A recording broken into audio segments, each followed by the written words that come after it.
Kia ora and welcome. This is now a video on systems thinking and how to apply it to your specific project.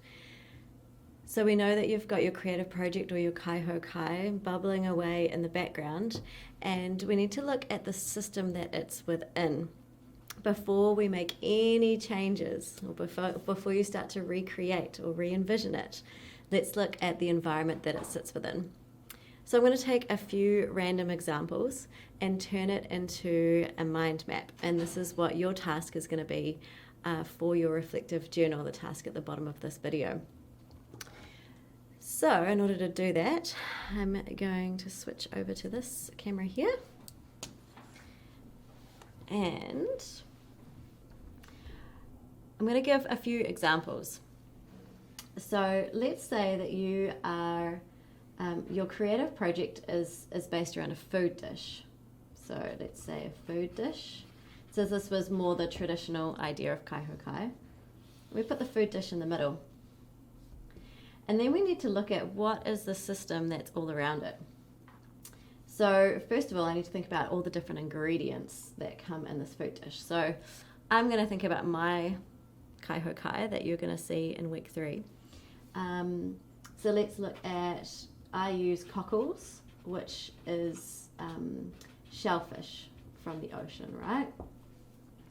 Okay, so I've got my cockles, I've got my shellfish. So what does this need to survive? And so the cockles are related to the ocean, they're related to sedimentation. So the ocean actually also needs to have the right acidity levels, the right pollution levels, the right temperature. And then what affects all this? Well, then that's when we start to get out into climate change, currents shifting and moving, etc., etc. You can see how much that this can start to expand. You could do that with each one of the ingredients from your dish. Now let's look a bigger picture again and become aware of what else did we need to use in order to create this dish. Well, I used my car, so I had to drive, and if we're looking at a system, you know, a car is a whole system within itself. Think about how many different components there are in a car, which then forms a whole, right, which is the car itself. So a whole car is a system. But it's also related and interconnected to the dish that I'm creating, or the creative project. And you could also see this dish as the whole, and then it's made up of many different components and parts. So then you can break down a car. Oh my gosh, we've got metal in here, we've got plastic in here, you know, leather. I mean, you could go on and on, but there'll be many things that make up all the different parts of the car.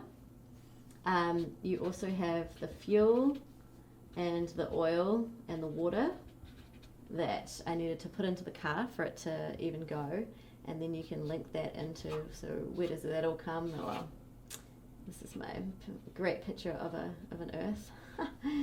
But that is finite resources extracted from the earth.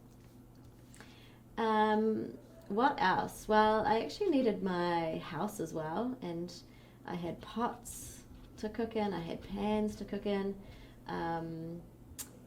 I needed gas. I've got a gas stove.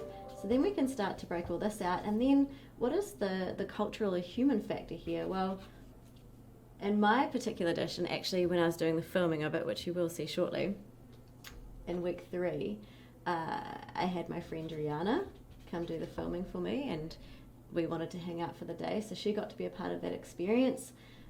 We interacted with some other locals and conversed with them. And then how does collecting seafood or shell food from the coastline impact culture? Well, it's a recreational practice, but it's also a cultural and traditional practice. So we could start to unpack that. And then let's look at protection and sustainability. So there might be quotas. In this case, oh no, with cockles there are quotas. I didn't get anywhere near my quota, but my limit of what I could take, that is enforced by the Ministry of Fisheries, which is a government organisation, and so on and so on. Okay, so you can see how complex this is. What I'm trying to do is identify all these different components and how they start to interrelate. So it could also be that I can also start to make wider links across here as well. So cultural tradition, that can be linked into the harvesting of shellfish. We've got over here this extraction of the Earth's crust, and the release of carbon emissions. So we didn't write that in here, but there's carbon emissions coming out of here, and that relates all the way over here when we started looking at climate change and how that'll impact the ocean. So these are interrelated, interconnected. We've got recreation, harvesting for recreation, but that's also linked into the Ministry of Fisheries and the government. And then of course the government is also linked back into cultural traditions as well, because the government and the Ministry of Fisheries are the one that sets the limits. And how does that impact on traditional harvesting? And then the sustainability and the longevity of the ecosystem as a whole, which links back into here.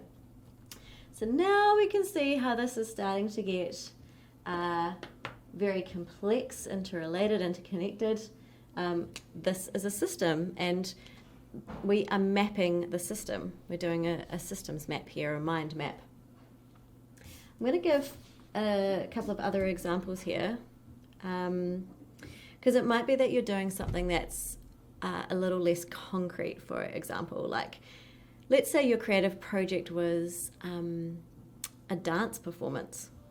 So that's, it has a little bit less concrete or tangible materials, but still we can map the system. And this is where I get really excited, because absolutely everything that you're doing can be mapped and be related to sustainability. So let's say that your creative project was a dance performance. Okay, where to even start on this one? Well, this involves a lot of humans and a lot of creativity, right? So it could be, who are the people that are involved? So it could be a group, or it could be individuals. It could be who is it serving? So the audience, for example. It could be ages. There could be different cultural backgrounds here. All right, and then what is the educational part of this? Or what is the purpose? Or perhaps the storyline. Okay, so I haven't done, my dance performance isn't my creative project, so we have to make one up here. But let's say that it was a dance performance that was recreating the ecosystem. Or it had some sort of educational component about the ecosystem. Okay, so then this is now linked into who? Well, actually it's linked over here into the audience. But what are the other influences that inform what the storyline is going to be about? Well, maybe there's research that has to go on. The research is linking back into here. And where does the research come from? And so on and so on. Okay, you can keep expanding on that side. And then you might want to think about, like, well, what about the venue? Where is this going to be host? Is it going to be inside? Is it going to be outside? Does the space allow for people, able-bodied people and not so able-bodied people? So is it an inclusive space? This is mapping the social sustainability system. So is it inclusive? What is the lighting like in there, for example, or what materials have been used in the building if it's going to be inside? So this is mapping more the social side of it, and